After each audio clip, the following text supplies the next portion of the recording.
What's up, y'all? Welcome to Conversation Piece with Patrick Armstrong. I am the titular Patrick, and this is a show where we talk about the missing pieces of the conversations we're already having. Shout out to all our returning listeners, and a high five and hello to everybody joining us for the very first time. Thank you for being here for episode 2 of 2024, episode 67, I think, in reality. I'm not 100% sure, but you can look wherever you get your podcast at that little number in front of the title. We're back, baby. We're rolling into it. We are coming back hot with a solo.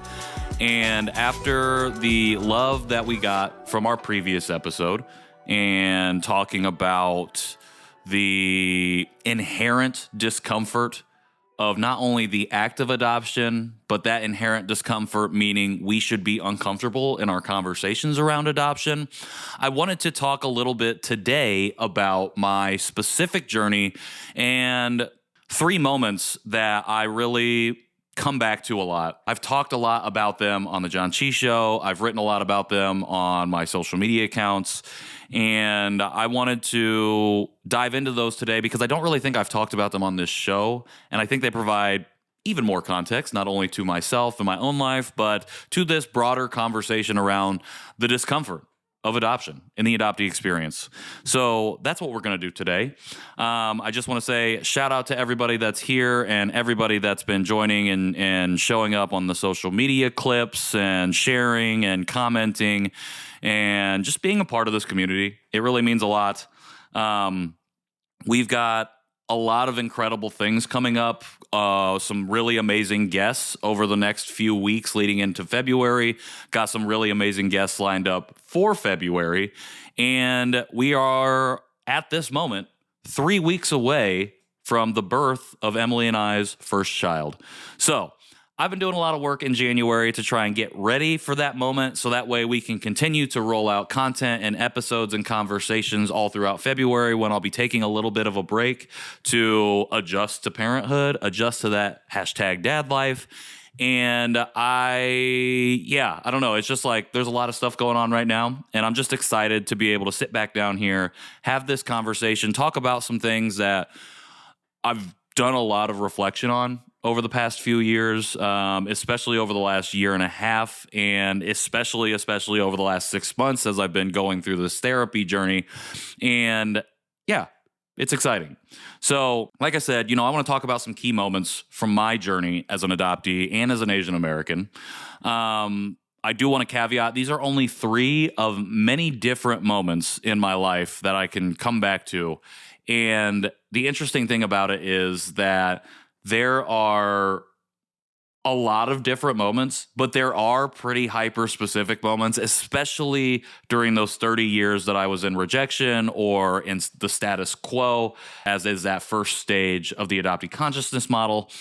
And it's interesting to think about those specific moments within the context of this broader journey that I've been on over the last 3 years.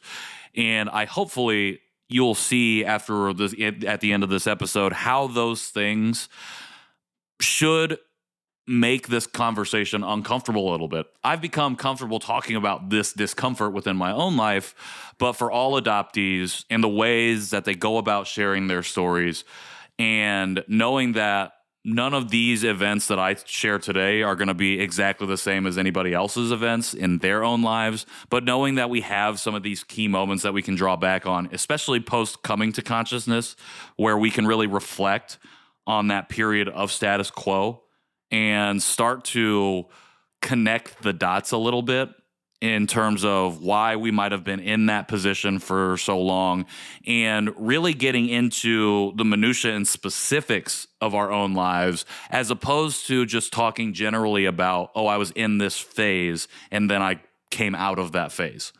And so I'm going to talk about each one of these moments individually and connect them with a through line at the end of the episode. And again, I do just want to say and lay down this disclaimer before diving in that these are my experiences. They are mine alone, and they make up the story that is Patrick Armstrong, the Asian American adoptee, who exists within the larger fabric of our collective adoptee diaspora, and they do not represent the entire community itself. So I just want to lay that out before we dive in, because in about 3 seconds, we're diving in to memory one. So let's get going. This first memory that I want to talk about is from my first day of first grade. I walked into the school gymnasium, didn't have many friends. I went to kindergarten at the same school, but I would say the friendship connection that I had with my peers, with my classmates, didn't really develop until second grade. But I remember first grade walking in to the gym. That's where we would all assemble for the first day of school. So we would hear from the principal. This was at a Catholic grade school, mind you, in Rensselaer, the town that I grew up in. And we would all sit on the bleachers, listen to whatever spiel had to be spelt, and then go to our respective classes, continue on with the year. And I walk in, I'm by myself. Again, no friends or really relationships to speak of in this particular building with this particular group of people. And I remember I come around the corner to walk up the gym steps, looking for a place to sit, thinking about who I might sit next to, really having no idea who that's going to be. And a kid walks up to me and instantly pull their eyes back and say, "How do you see out of those things?" And thinking about it now, I laugh, even though it's not funny. I remember just being so shocked that I just had I don't think I had any reaction, no visible reaction on my face. I don't think I got emotional at all. They said that, how can you see out of those things? Didn't wait for a response, turned around and left. Went and sat by the people that they know in their part of the bleachers. And it's interesting. I didn't understand at the time what had happened. And thinking about it now, I think, this obviously, for my child, I would 100% want them to come and tell me, the parent, or tell someone at the school that they felt safe enough and comfortable enough to tell, or just any adult to let them know, hey, this happened, and I don't think that it was right. But first grade Patrick did not say anything to anyone.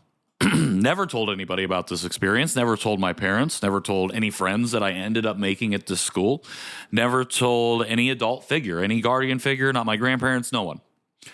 And instead, I pushed that experience down. Because I didn't understand it, and because I didn't have the language to articulate what had just happened, I don't think first grade Patrick was aware that was something that I was even supposed to share with anyone, to let them know that, this happened and I don't feel very good about it. I remember not feeling good about it, but again, so shocked that I just didn't understand what had happened. And hindsight being what it is now, I know this was my first experience with racism and microaggressions that I was cognizant of, despite not having the language to articulate so and to tell anyone what it was. So I didn't say what it was. I didn't say to anyone, this is what happened. I'm hurt. I don't feel good about it. But I don't understand why that is. Instead, I pushed it down, kept it to myself. I'm realizing now that, this is setting the stage for how I would go about internalizing racism against myself, how I would go about internalizing a loathing and discomfort and distrust even, and definitely a dislike of anything Asian, and myself being Asian and being different in this community of predominantly white students, predominantly white staff, predominantly white people, not just in the school, but the community itself, as well as the complications of being in an all-white family, aside from my sister, who was adopted from Korea, non-biological. And I'm also realizing that this was one of the first core experiences where I would make the subconscious decision to start rejecting that part of my identity. And because it happened so early in my life, it couldn't be anything other than foundational. It latched on to the deepest part of who I was, and it rooted itself there. And again, it became foundational. And like I said, it sets the stage for what I would go through and how I would navigate the world for the next 2 decades. Because I'm going to be honest, I don't know how old you are when you're in first grade or even kindergarten. I'm assuming it's 10, but that might be wrong. It might be 8. And now that I'm thinking about it, it's got to be younger. So at least the first 2 decades or the next 2 decades, if not longer. But that's memory 1. My first true experience with racism and microaggressions directed at me that I was even subconsciously aware was happening and became cognizant of. And so that's memory 1. Memory 2 is a college memory. And if you've listened to the John Chi Show, if you followed me on Instagram or LinkedIn or other social media platforms, I suppose. Actually, I don't know because I'm not really on any other ones. TikTok, but I don't think I've talked about this on TikTok. I've talked about this particular memory quite a lot because it's something that honestly I think about almost every day because, again, it's very foundational. It grew out of memory 1 and then everything associated with that younger period of my life. So in college, I was still navigating the world in a state of rejecting my identity, not wanting to be associated with, feeling very uncomfortable around anything Asian, not wanting to even really identify as Asian myself, and still had this predominantly white friend group, and I was still trying to fit into that group and be accepted. I was still trying to solidify my place within this social group because at all times, I felt like I was on the precipice of being rejected and being kicked out of the group and losing everything that I felt like I had worked so hard over the last decade or so to try and establish for myself. And so I believe this is my sophomore year at Purdue. I was waiting for class to start, sitting in a lecture room, sitting in the back row, as I was wont to do in school. And I also had headphones in. I was just kind of minding my own business. I would always just go to class by myself. I didn't really have any classes with other people that I knew. And I honestly didn't try to make friends when I was in class. I would just go to class, pop my headphones in until the teacher came in and the professor came in and it was time to start. And then I would sometimes take my headphones out, sometimes take one headphone out, listen to music on one headphone, listen to the lecture on the other headphone. To be honest, probably not paying that much attention. Anyways, I'm sitting in the back of the class waiting for the lecture to start. And out of the periphery, my right periphery, I know specifically, I clocked an Asian student walking down the row towards me.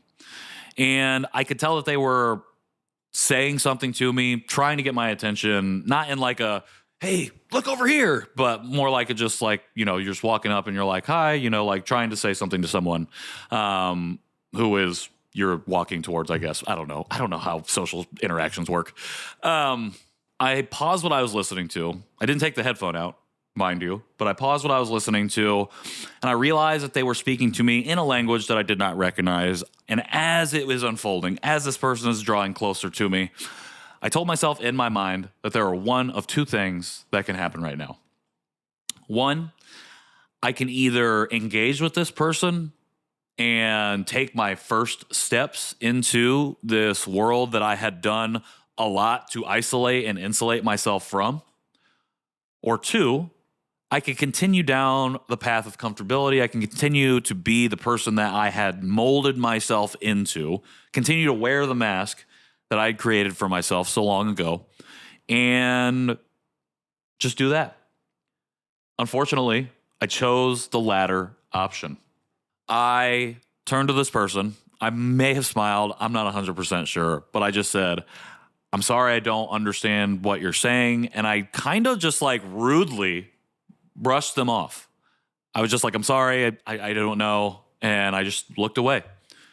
And that student ended up turning around, walking out of the row. And I have no idea because I was not paying attention anymore. I didn't look after them. I didn't look where they went. And to be honest, at that time, I didn't care. I was glad to get out of that situation. So that sucked. I don't feel good about myself because of that. I did not think about that interaction until I came to consciousness. And I will say that for the most for the better part of the last 3 years, I've thought about this moment a lot because as I've unpacked my story and started to understand the adoptee experience and as well as the Asian American experience that I had, I realized two things. This moment in particular was indicative of two different things. The first thing was that the rejection of my identity as an Asian and an Asian American and the internalized whiteness and comfortability around and within whiteness that I had built up over the first 20 years of my life was causing me a lot of self-harm and like harming of myself because it was keeping me isolated from my ethnic and racial communities that I really, really needed at that time, but didn't know that I needed. Again, even 10, 15 years on, I didn't have the language to articulate what it was that I needed. I didn't even have the language to articulate the discomfort that I felt and why I felt it. We didn't talk about it. I never talked about it. Nobody asked about it. It just was. And that's what my life was. The second thing was the flip side of that particular coin was that the rejection of my own identity and the internalization of whiteness, white supremacy culture, and the comfortability within that space was actively causing harm to other people, particularly within the Asian and Asian American diasporas and people that I might interact with on a daily basis, particularly at Purdue. This was causing outward harm, not just only inward harm. Not only was I harming myself by essentially refusing to step out of this comfort zone and engage with something that I desperately needed at the time but didn't know. This was also causing harm to other people. And it was causing harm to other people because I don't know what this other person was trying to get out of this interaction. Maybe they had just came to Purdue and were looking to make friends. Maybe they needed help in some way. There are a lot of different things that I've thought about over the last 3 years that this person may have been trying to communicate with me. And because of the rejection that I was in, because of that internalized whiteness, white supremacy culture, and comfortability, I caused them harm, and I think about that a lot. I think about that person. I really hope that they're okay, and I wish that I could apologize to them. And this is my apology now, that I really wish that I had never have done that and I had engaged with them. And who knows? Who knows how different my life could have been? Very foundational moment, very much a key core instance within the larger fabric of my own experience at that time. Which leads us to memory 3. So the first two memories, tough, difficult. Memories that set the stage for memory 3, but really are two distinct memories that can give you an idea of how I was navigating the status quo and a little bit of the why I was doing so. So memory 3 is my coming to consciousness memory. Memory 3 is a little bit more celebratory in a way. It feels good. It feels good to talk about. I enjoy talking about it because it's unique to me. It's unique to the experience of the adoptee, not just the Asian adoptee, but just adoptees in general, of breaking out of the status quo, the rupture point. And this is mine. And, it's something I think is impactful for folks to talk about. When I came to consciousness, I learned a lot from other people and their moments of coming to consciousness, or what I was calling at that time, coming out of the fog. But before I jump too far ahead into that, let me talk about this memory 3, this coming to consciousness memory. So in June of 2020, I was still navigating the world in a similar way to memory 1, memory 2. I was still very comfortable in whiteness, very comfortable in my own friend group, very comfortable in being uncomfortable around what it mean to be Asian. And I was just so uncomfortable with it, I didn't want to engage. There was no reason for me to do so in my mind. So a bunch of things were happening at this time. A month prior, Emily and I had just moved back to Indianapolis from Chicago. It was the beginning of the pandemic and the lockdowns. And the reason we moved back to Indianapolis from Chicago is because we wanted to have a little bit more space. We had the privilege of being able to make that move at that time, but we wanted to get out of our 1-bedroom, 1-bathroom, 3rd-floor apartment where we were unable to. I mean, it's silly now because we should have just been like, hold up and insulated. But we felt like if we were going to be isolated in this way, in the way that we had to be, to protect not only ourselves, but others, particularly in our family, we wanted to have a little bit more space. And so we were able to find that in Indianapolis. So we made the move in May. And so that's happening. Violence against Asian bodies becoming very widely publicized, specifically happening because of the pandemic and because of the rhetoric of certain people. And then there was also the highly visible, highly public state violence against black bodies. Breonna Taylor, George Floyd, Ahmaud Arbery, 3 really high-profile cases that were happening at the time. And then lastly, Emily and I had just happened to have a conversation about what it would be like to have kids, grow our family. We were engaged at the time, and we were doing some wedding planning, and so we just naturally having a conversation like that.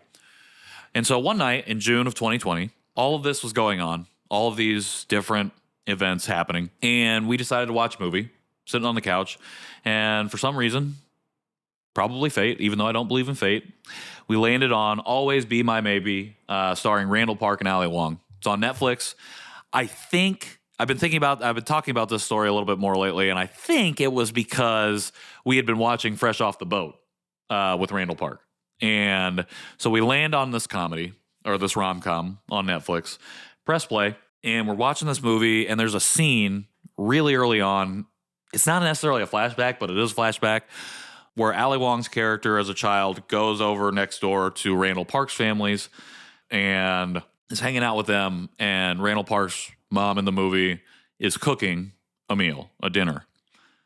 And I don't know what it was about this particular scene, but this scene, in conjunction with all of those 5 different things that I just listed as happening in the world at the time, not only in a wide perspective of the world, but also within my own family unit's world, something flipped a switch in my mind where I realized something was happening and I was having a thought. And I turned to Emily and I said, how am I going to teach our kids to navigate this world as Asian when I don't know how to do so? How am I going to teach our kids to navigate the world as Asian when I don't know how to do so? This is the first time in my life that I'd ever had that kind of thought. The first time in my life that I'd ever thought I would like to know what that's like, what it means to be Asian American. Powerful moment, to be honest. Looking back, especially, powerful moment. At that time, I didn't realize how powerful it was and that it would be. I didn't realize at that time the course of my life was completely changing, that I had just launched into a new trajectory to do something different, to end up having this conversation with you right now. The very next day, I was at home because the pandemic and we're locked down. And I get on my podcast app and I type in Asian American. I come across multiple podcasts dealing with that experience, and I happen to select one called Dear Asian Americans, and the rest is history. Ongoing history, might I add. If you want to learn more about that particular experience, post looking up that podcast, post watching Always Be My Maybe, follow me on Instagram, check out all of my different posts, check out the different episodes of the John Chi Show that I've done talking about that experience. Check out my episode of Dear Asian Americans, where I have a conversation and tell my story for the very first time. Just check that out. I'm not going to get into it today, but that's memory 3. Memory 3 was the moment my life changed completely, but for the better. And so I've been tying them together. I've been tying memory 1, memory 2, memory 3 together as we've been as I've been talking about them. And I want to continue tying those knots and showing how we get from 1 to 3. The conscious start of my rejection that led to both the internal self-harm and the external harm of other people, that would be my life trajectory until I came to consciousness. So I know I said in Memory 1 it was a subconscious thing for me to start rejecting my identity. But at a certain point, in my opinion, even though that's underneath, even though that is still subconscious, I started to make slightly conscious decisions, even if I couldn't articulate what was going on, to reject my identity that would cause internal self-harm, external harm to other people. And that was the trajectory of my life until I came to consciousness. And it wouldn't be until I came to consciousness that I would actually reflect on memories like Memory 2 and Memory 1. And any of the other memories that are similar to that. It wouldn't be until consciousness, until I had my rupture moment, that I would actually start to reflect on my own experience, start to ask questions, start to unpack that, start to want to feel uncomfortable about exploring those things within my own life in a way that I never had or never even had the thought that I would do ever. Even 3 days prior to coming to consciousness, wasn't in my purview, wasn't in my trajectory. And because I had the privilege of coming to consciousness, because that happened, and because I fell into the gift, if I never watched Always Be My Maybe, would I be in this position? Would I be having this conversation? Would I have even come to consciousness? If none of these other things would happen, if the pandemic wasn't going on, if we hadn't moved back to Indianapolis, if there weren't violence against Asian bodies because of the pandemic, if black people weren't being killed by the state and getting away with it, like if we weren't talking about having kids, would any of this have happened? I don't know. I can't say. But because it did happen, it pushed me into the necessary work that I needed to do to get to the point that I'm at right now, telling you about all of these things that needed to happen in order for me to get to where I am. And I guess I needed to happen. They didn't need to happen necessarily, but they did happen. These are fixed points on my timeline that have led me from A to B to C to right now to have this conversation, to be able to talk about it. And I know we talk about gratitude and gratefulness in the adoptee community, and we have like really complicated relationship with that concept and that idea. However, I am grateful that I am here now, because there was a time in my life where I wasn't going to get to this point, and I am more whole today than I have ever been in my entire life. And I wouldn't be here had I not come to consciousness. And had it not gone the way that it's gone, who's to say that it would have happened ever? And so why am I sharing this? So if we go back to last episode, I talked about sharing personally can be really beneficial. It can create accessible entry points for other people, both inside and outside this community.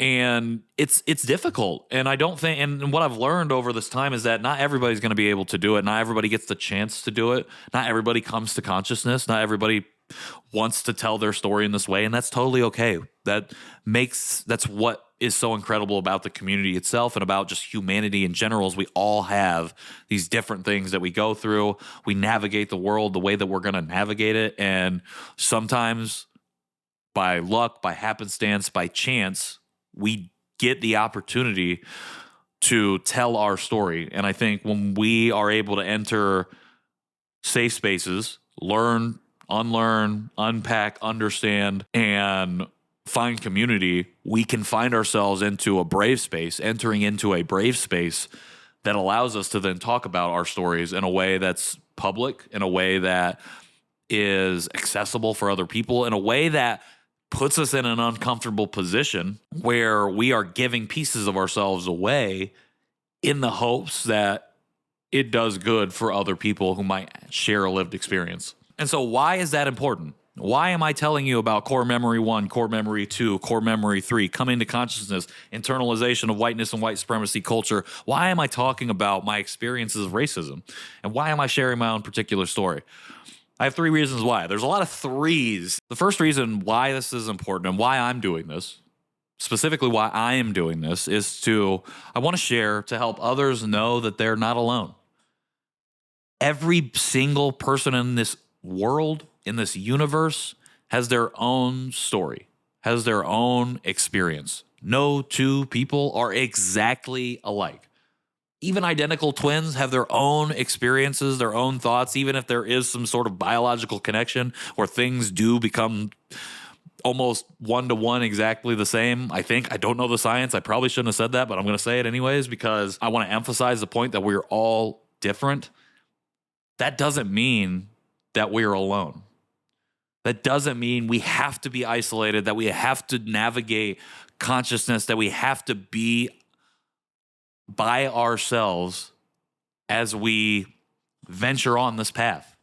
Doesn't have to be that way. And when people understand and realize that there's community out there, they can find their way out of that loneliness and know that they're not alone. And that's reason 1. Reason 2, I share to help people outside of this community. Adoptive parents, prospective adoptive parents, non-adopted people in general. These are the folks who say, I know so-and-so, they're adopted and they're just fine.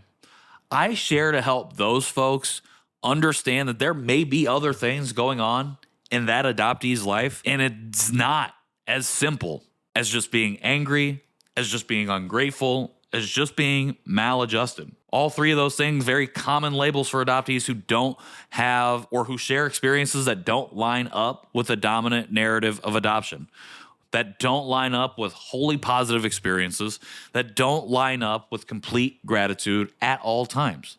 That's the second reason that I share. The third reason that I share, I will obviously have these conversations with my kid, and I want to be able to talk to them about this. I also understand, because of my own experience with my parents, that there's a reality where these things are really hard to talk about. And it's not to say that I won't try to have those conversations. And maybe these conversations that are recorded, that are written, that are available, publicly accessible, will be the entry point. I hope it's not. I hope that's not the reason. I hope we're able to have those conversations before, but I don't want to be naive in the sense that our relationship will be the perfect one, the greatest father-son relationship that you could possibly ever have, where we're open about everything and we talk about everything and we just understand each other completely. I don't want to have any qualms about that. I share in this way, and I share to let him know that eventually, if we don't have that, he can find some of this well-documented journey of mine. And maybe that's the entry point into it. And if that's the case, that's the case. Doing this has helped me find myself, as well as going to therapy, as well as a bunch of other things. And that person that I was before is not who I am now, and that I've been capable of change the whole time, and that I found it in myself. And I've talked about this specifically regarding the John Chi Show. The John Chi Show is a record, a public record of this 3 years of my life, from coming to consciousness to reclamation to self-acceptance to self-love. And then it's going to be parenthood. But it will always be, I hope that it'll always be here. Please, internet, always be available now, so that way I can keep this record, this document, just on the off chance that my potential children can have, if for whatever reason they need it and we need it. And then it will always be there for everyone else. For you, the adoptee or former foster youth who does feel alone, you're not alone.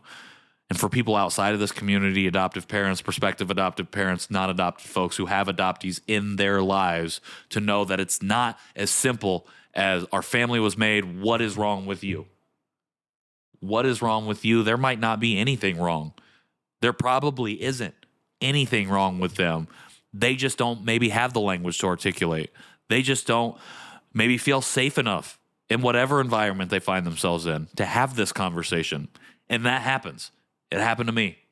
And luckily, I've found myself at a point where I can have this conversation now, where I can talk about this with my wife, with my parents, with people outside of my experience, my friends, in a way that validates everything that I had going on before and continues to push me forward in a way of growth, in a way of being comfortable with the discomfort of my own story and with the discomfort of the larger narrative, the larger fabric of society that we are a part of. And that's why I do this work. That's why I do the work that I do specifically and that I found myself in over the last 3 years. Oh, okay. Well, that's the episode. This is episode 2 of 2024, episode 60-something, 67, I think, 68. I don't know. It's one of those. Just check it out on the podcast app or on YouTube, whichever you are listening, watching, consuming this on. And thank you for being here. Thank you to everybody who supported me in this work and everything that we've been doing on Conversation Piece over the last year and change, everything that we've been doing on the John Cheese Show for the last 3 years, and everything that I've been doing over the last 3 years as well. Y'all make it worth it. Y'all have been incredible people, incredible friends and allies and community members, and it makes me excited to continue doing specifically this work on Conversation Piece, but the work on John Cheese Show and every other thing that we have coming up in 2024. It's a lot. I'm not going to lie to you. It's a lot. And it's fun. I'm excited. I'm going to have a kid soon. Whole lot of stuff going on. But that's what it is for this week. That's what it is for today. Just a reminder, new episodes of the show drop every Tuesday. And you can get them wherever you get your podcasts, as well as on YouTube. If you want to support the show, please leave us a rating or a review on any of those platforms. You can also follow us on Instagram at Conversation Podpiece. You can follow me directly at Patrick in the World. And make sure you subscribe to our newsletter, Conversation Piece, the newsletter that drops every Monday. Paid newsletter subscribers also get exclusive access to our companion podcast, Conversation Notes. That drops every Wednesday. So just to give you a timeline, newsletter on Monday, Conversation Piece episodes on Tuesday, Conversation Notes episodes on Wednesday. Shout out to our paid subscriber community for helping me and supporting me and being able to do some of these other things with the newsletter. It's very exciting stuff. I cannot wait to share with you the episodes we have coming up. Very, very exciting stuff that we have coming out. It's going to be fantastic. It's going to be a fun time. I cannot wait to share this with you. Until then, though, I am the titular Patrick, and this has been Conversation Piece. See you soon.